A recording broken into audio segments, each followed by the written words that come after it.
자, 전자회로를 담당한 백주기입니다. 전자회로란 무엇인가, 어떻게 앞으로 공부할 것인가, 거기에 대해서 자세하게 한번 설명 해보도록 하겠습니다. 전자회로는 반도체 소자를 이용해서 우리가 사용하는 전기회로다.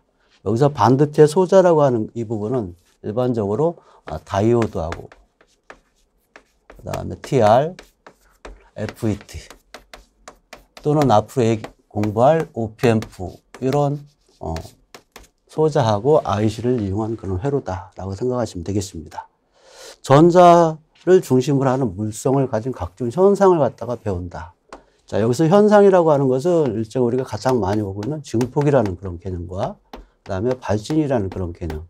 자, 이 두 가지가 가장 대표적인 예라고 하겠습니다. 그래서 전자회로에 대해서 증폭과 발진이 어떻게 일어나고 있는지 여기에 대해서 설명하는 그런 과목이다라고 생각할 수 있겠고요. 일반적으로 증폭, 변환, 또 한 가지는 우리가 이제 게이트를 갖다가 구성할 수 있다. 즉 TR이나 FET를 이용해서 논리회로 게이트를 갖다가 구성할 수 있는 기억회로, 그 다음에 이걸 갖다가 발진시키는 그런 회로다라고 보시면 되겠어요. 자, 일반적으로 전자공학은 교과 과정에서 가장 기본이 되는 과목이면서 여러 가지 응용 분야에 많이 활용되고 있는 교과 과정이다 라고 생각하시면 되겠습니다. 자, 그러면 전자회로는 어떤 것들이 이제 시험에 포함되어 있는지, 일반적으로 5급 고시, 공무원, 기사 자격증, 편입학, 진급, 기타 여러 가지 분야에서 전자회로를 갖다가 많이 적용하고 있다라고 생각하시면 되겠습니다. 또 한 가지 이제 제가 강조드리고 싶은 것은 회로 이론을 기초로 하는 과목이다. 즉 회로 이론을 모르고 있으면 전자회로를 갖다가 우리가 다루는데 좀 많이 어려움을 겪게 될 것입니다. 그래서 대부분 회로 이론을 어느 정도 이해하신 다음에 우리가 전자회로로 접근해서 공부하시는 것이 좋다라는 생각이 드는데, 이 과목에서는 회로 이론이 어느 정도 실력이 좀 부족하더라도 제가 어느 정도 설명을 드리면서 하기 때문에 큰 어려움 없이 따라올 거라고 생각합니다. 자, 그러면 회로 이론하고 전자회로는 어떤 차이점이 있냐, 이런 얘기를 갖다가 잠깐 언급 한번 해보도록 하겠습니다. 자, 회로 이론은 일반적으로 저항, 그다음에 인덕터, 커패시턴스 이 세 가지 소자를 이용해서 우리가 공부를 하게 됩니다. 자, 그러면 이 R이라고 하는 이 부분은 결국은 갖다가 어떤 것을 소비하는 그런 소자다라고 보시면 되어 있고, L과 C는 위상을 갖다가 변환시킨다. 그래서 이걸 통해서 우리는 발진을 갖다가 시킬 수 있는 그런 형태로 이용되고 있다라는 얘기죠. 자, 그런데 여기서 보면 이 세 가지 소자를 갖다 우리는 수동소자다 이렇게 표현합니다. 수동소자다. 수동이라고 하는 것은 스스로 하지 않고 외부에서 뭔가를 인가했을 때 그것을 통해서 동작하는 소자다라고 생각하시면 되는 그런 부분인 반면에, 전자회로 즉 전자공학은 다이오드, TR, FET 이와 같은 가장 대표적인 세 가지 소자가 있는데, 이것들은 외부에서 전원만 인가해주면 스스로 알아서 증폭을 해주는 그런 특징을 가지고 있기 때문에 이런 소자들을 우리는 능동소자다라고 생각하시면 되겠어요. 자, 그래서 전자회로를 갖다 공부하기 위해서는 먼저 회로 이론에 대한 RLC에 대해서 어느 정도 이론을 갖다 가지고 있어야 될 것이고, 이걸 다이오드 TR FET에 적용시켜서 여러 가지 동작을 할 수 있도록 하는 그런 학문이다라고 보시면 되겠어요. 따라서 RLC를 모르고 다이오드 TR FET 동작만 한다면 이 동작에 대한 어떤 개념만 알지 전체적으로 응용할 수 있다라는가, 그런 부분에서는 상당히 좀 부족하다라고 생각할 수 있겠습니다.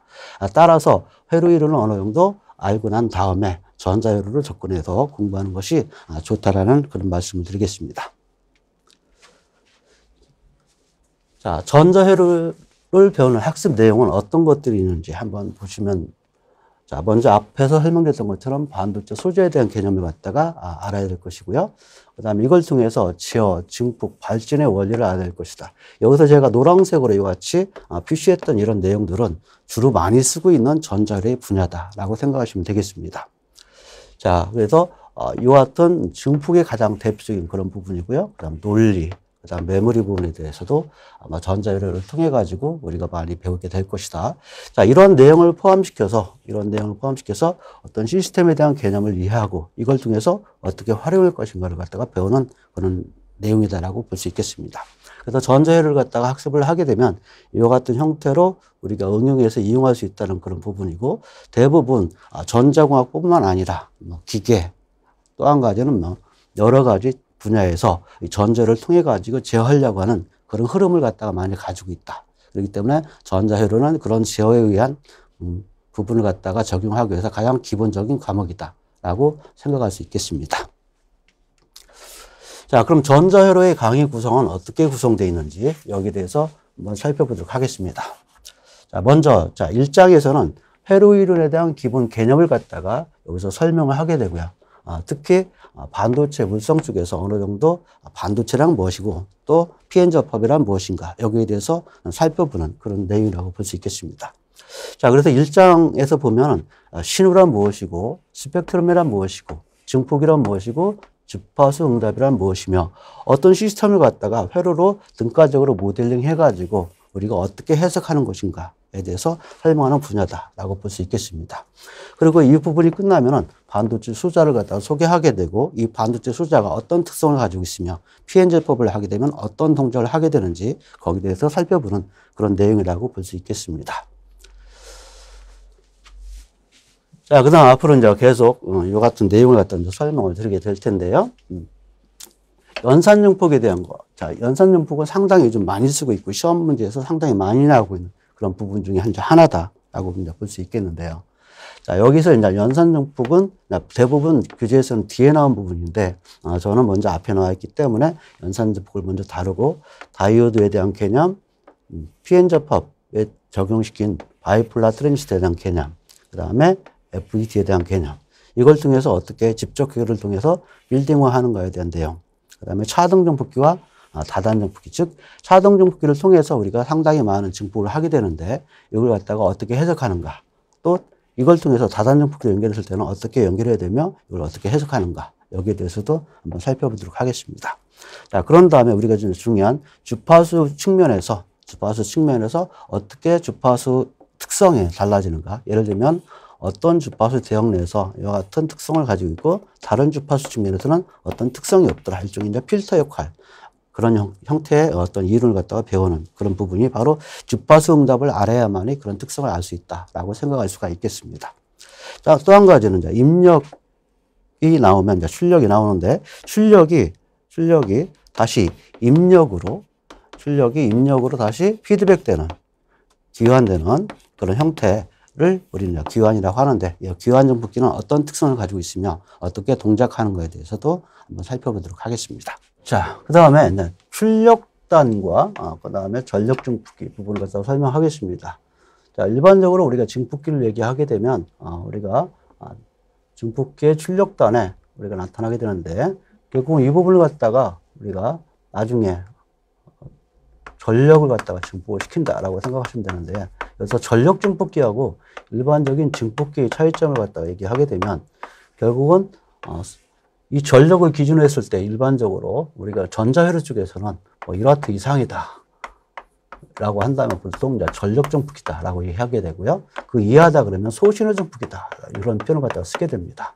일반적인 형태가 소신호 증폭에 관련된 그런 부분이고, 그 다음에 1W 이상을 갖다가 전력 증폭기라고 하는데, 일반적으로 전력 증폭기는 A급, B급, C급, 같이 D급, 이와 같이도 얘기하죠.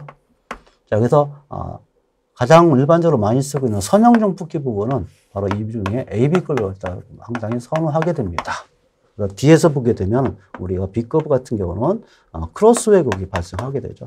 크로스 왜곡이 발생하기 때문에 이걸 갖다가 개선시킨 그런 부분이 바로 AB급 증폭기다라고 보시면 되겠습니다. 따라서 우리가 출력단에 연결되는 그런 부분이 바로 전력 증폭기인데, 전력 증폭기가 어떻게 구성되고 어떤 특성을 갖다가 가지고 있는지 살펴보게 되고요. 각 종류 A급, B급, C급, D급에 대한 그 특성을 갖다가 또 설명드릴 예정이다라는 말씀을 드리겠습니다. 자, 그 다음에 이번에는 연산증폭기 부분인데요. 연산증폭기는 앞에서 기본적인 이론을 갖다 설명드릴 그런 예정이고, 이 부분은 결국은 갖다 우리가 직접화시킬 때 우리가 어떻게 직접화시키는지에 대해서 설명하는 그런 부분이라고 볼 수 있겠고요. 또 한 가지 이 부분은 또 연결돼서 우리가 또 설명할 수 있습니다. 어떻게 연결해서 설명할 수 있냐면 연산 증폭기의 응용으로 여러 가지 특성을 갖다가 나타나게 될 것이다. 앞에서 다뤘던 내용 이외에 우리가 전압 조정기라든가 자, 그 다음에 비선형 증폭기 이 부분을 갖다가 다루게 될 것이다 라는 말씀을 좀 드리겠습니다. 그래서 직접 연산 증폭기를 갖다가 직접화시키는 방법, 그 다음에 연산 증폭기를 갖다가 응용하는 방법, 응용에는 어떻게 제너 다이어드를 갖다가 이용해서 연산 증폭기하고 연결시켜서 전압기를 갖다가 조정하는 방법하고, 자, 거기에 대한 비선형 증폭기, 가장 대표적인 것이 바로 여기서 얘기하고 있는 리미터라든가 또 한 가지 여기서 얘기할 수 있는 대수 증폭기 있죠. 대수 증폭기들을 갖다가 여기서 다루게 될 것이다 라는 그 말씀을 좀 드리겠습니다. 자, 그 다음에 여기서 트랜지스터 증폭기는 앞에서 우리가 기본적인 이론을 배웠는데 그걸 통해서 소신의 증폭기를 갖다가 어떻게 다룰 것인가에 대해서 우리가 논하는 그런 부분이라고 볼 수 있겠고요. 이런 증폭기를 갖다가 우리가 직접화시킬 때 어떻게 직접화시키는지에 대해서 같이 다루게 될 예정이다 라는 말씀을 드리겠습니다. 자, 그 다음에 신호 발생기와 파형 성형인데요. 자, 여기서 얘기할 수 있는 이 부분은 바로 발진기를 갖다 얘기하게 되죠. 발진기에서 가장 기본적인 것은 기본 원리가 되겠습니다. 그래서 그 다음에 발진을 하기 위한 조건들이 되겠죠. 이런 조건에 만족을 해야만이 발진을 일으킬 수 있다라는 그런 얘기를 갖다가 배우게 될 것이고요. 자, 발진기 종류는 상당히 많은 그런 부분이 존재하게 됩니다. 그래서 여기서는 일반적으로 다루게 될 그런 내용이 OPMP를 이용한, 즉 연산증폭기를 이용한 그런 발진기를 다루게 될 것이고, 그 다음에 수정 발진기를 통해서 그 원리에 대해서 좀 설명을 드리겠습니다. 자, 그 다음 이런 형태를 우리가 이용해서 만약에 삼각파나 구형파가 나온다면 파형을 갖다가 변형시키는 파형 성형에 대해서 우리가 배우게 될 것이다 라는 그런 말씀을 드리겠습니다. 자, 여기까지가 이제 여러분들 일반적인 아날로그 신호라고 이제 생각할 수가 있는 그런 부분이 되어 있고요. 또 중간에 여기서 나타날 수 있는 그런 부분들은 이런 내용을 통해서 또 어떻게 추가가 되고 있느냐면 바로 통신회로에 대해서도 연관을 시킬 수가 있어요. 통신회로에 있어서. 통신회로가 결국은 가장 대표적인 것이 혼합기 부분인데 주파수를 갖다가 어떻게 혼합을 하느냐. 그래서 주파수 혼합에 대해서 설명드릴 거고 대표적으로 AM과 FM에 대해서 설명드릴 예정이다 라는 말씀 드리겠습니다. 결국은 여기서 신호 발생기에서 발생되는 발신기는 일반적으로 통신에서 주로 무엇으로 이용되고 있냐면 바로 반송파로 이용되고 있죠. 그래서 반송파를 갖다 이용해서 신호를 갖다가 실어 나르게 되는데 그 원리를 AM과 FM의 변조 방식을 통해서 어떻게 실어 나르는지 그 원리에 대해서 설명할 그런 부분이다 라고 볼 수 있겠습니다. 자, 이런 내용을 갖다가 설명한 뒤에 시모스 디지털 리레이를, 즉 시모스를 이용해서 논리를 갖다 만들어야겠죠. 논리라는 개념은 1과 0이라는 개념을 갖다가 나타나게 될 겁니다. 그래서 시모스 논리회를 갖다가 어떻게 구성하는지 직접화된 게이트를 이용해서, 즉 IC를 이용해서 어떻게 직접화시키는지, 그 다음에 그 결과는 어떻게 되는지에 대해서 설명할 부분이 되겠습니다. 자, 그 다음에 고급 디지털 집적회로 설계로부터 좀 더 수준이 높은 집적회로 설계를 어떻게 하는지 거기에 대해서 언급을 할 부분들이고요. 이런 집적회를 설계를 통해서 우리는 메모리가 어떻게 구성되는지, 메모리는 가장 기본적으로 플립플롭이죠. 플립플롭으로 우리가 이제 구성을 하게 되는데, 자, 플립플롭이 보통 이제 SRAM을 갖다고 여러분들 생각하면 바로 플립플롭이다라는 걸 바로 확인할 수가 있는 그런 부분들이죠. 자, 그 D램 같은 경우는 충방전에서 리프레시가 필요하지만, SRAM 같은 경우는 플립플롭을 이용해서 상당히 속도가 빠르게 만들어주는 그런 부분입니다. 따라서 이와 같은 메모리 회로를 통해서 어떻게 메모리를 갖다가 집적화시켜서 만드는지 그에 대한 전체적인 내용을 갖다가 설명하는 그런 부분이 전자의 강의 내용이다라고 얘기할 수 있겠습니다. 각 내용을 갖다가 어떻게 이해를 하고 또 그걸 갖다가 어떻게 적용하는가를 우리가 설명하고 있는 그런 부분인데, 제가 앞으로 강의 진행은 왜 이 장을 갖다가 배우는가 그 이유에 대해서 가장 먼저 설명을 드릴 거예요. 자, 이 장을 배우는 이유는 어떤 것을 해석하기 위한 것이다.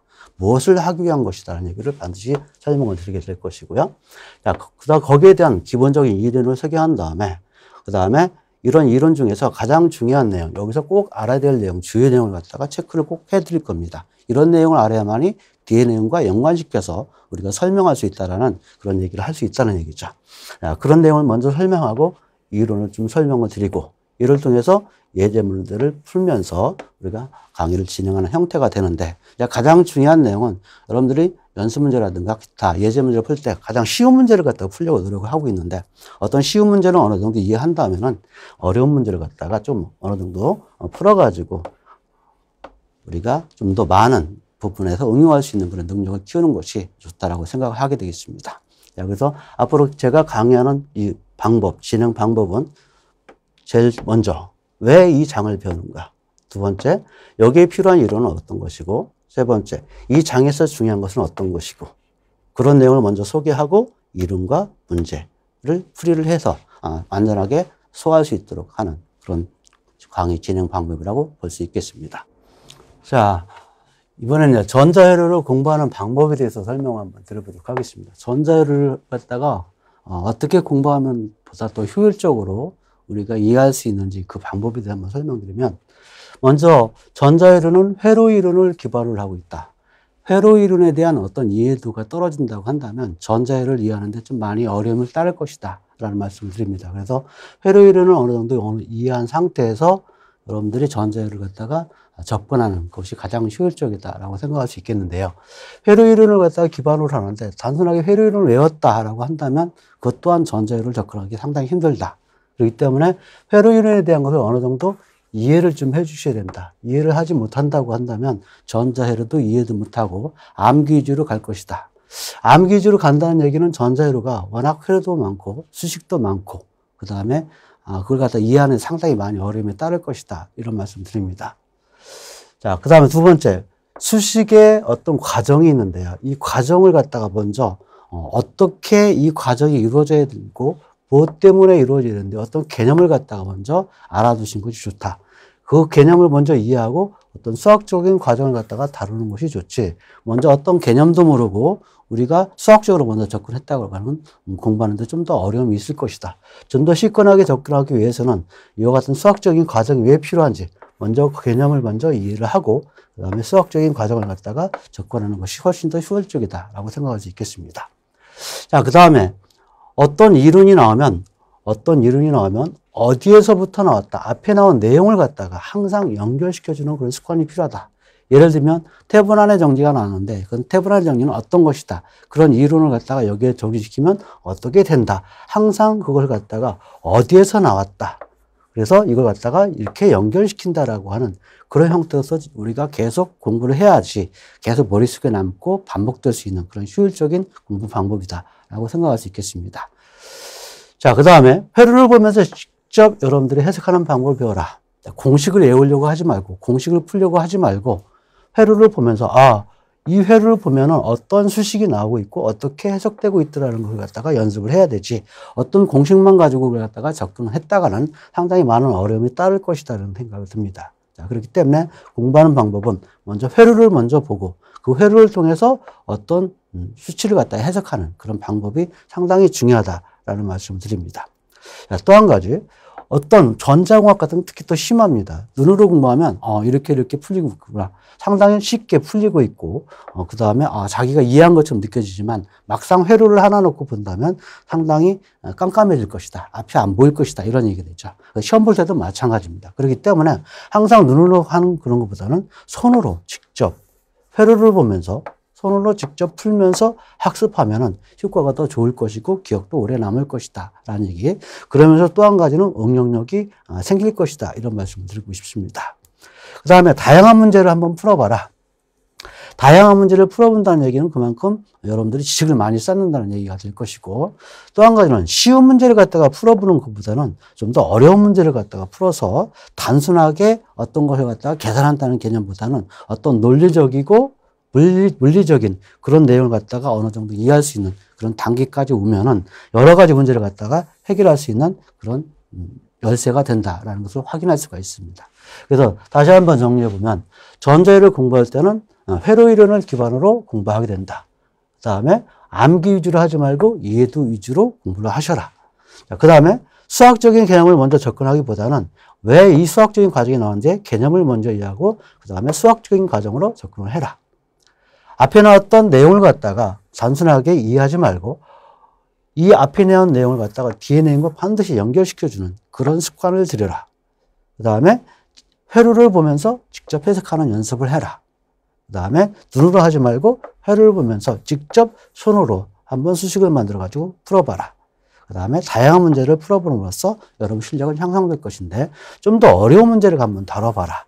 그렇게 되면 단순한 문제를 갖다 여러 개 푸는 효과보다는 훨씬 더 많아질 것이다. 라는 그런 말씀을 드리고 싶습니다. 자, 이와 같은 방법으로 전자회를 공부하게 된다면 좀 더 많은 그런 배움의 학문이 되지 않겠느냐라는 생각이 듭니다.